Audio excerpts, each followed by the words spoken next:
Gustong-gusto ko yung pagmamahal sa mga magulang niya kasi ganun din kami sa anak namin. Kung ganun kakatapang, ganun din ako para sa anak ko. Kasi isa kong magulang. Nagbago, nakakanap ako ng kakampi. Kumbaga kasi para silang dalawa sa akin, inspiration ko kasi sila sa studies ko. Tingnan lang natin kung may matitirang yabang kapag natapos na ako sa kanya. Kung sobra naman na, pwede mo na siguro ipakita yung kung ano rin yung kaya mo. Wala na po akong nagagastusan. Kaya nag-ipon ho ako para sa lupa at bahay natin. Kaya ni Amira, gusto ko rin po na umangat din po para matulungan ko po yung pamilya ko.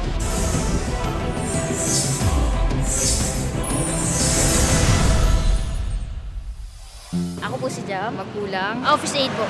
Ako po si Marshall Gayola, utility po ako. Ako po si Jubel Cano Barsarte. Ang pinagkakabalan ko po ngayon, I'm schooling. Pag may pasok kasi, syempre, 4 o'clock yung mga hiling, hindi ako nakakapanood. So, sinisingit ko talaga sa YouTube. Doon talaga ako nanonood, araw-araw, para at least nasusubaybayan ko pag-uwi.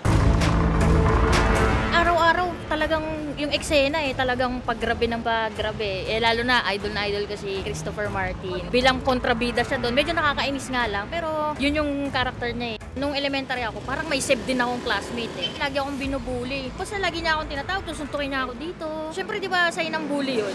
Yung karakter naman nito, meron naman kasing taong nang bubuli, siguro sa experience niya. Kaya ko inabangan, siguro yung story, hinihintay ko baka pwede siyang magbago. Aabangan ko talaga yan hanggang dulo. Napanood ko po kasi na hindi po si Amira may magulang na magtatanggol sa kanya. Kaya sa akin, pagdating po sa anak ko na may mga bubuli, ako po ang lumalaban para ipagtanggol po siya. Nag-utility din po siya na inano po yung kamay niya. Utility din po. Pag once na may nang bully, iwas-iwasan na lang din po. Kahit utility lang po kami, may pakiramdam din po kami na nasasaktan din po kami.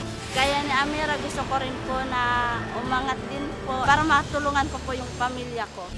Nagustuhan ko kasi yung Makiling because yung kwento kasi ang tumatakbo ng kwento nito about sa pagbubuli. Naka-experience ako ng pambubuli sa sarili ko. Every time na pumapasok ako sa school, until now, binubuli talaga. Sobrang nakaka-inspire din kasi itong panoorin kasi nga, kaya mong ipaglaban yung sarili mo.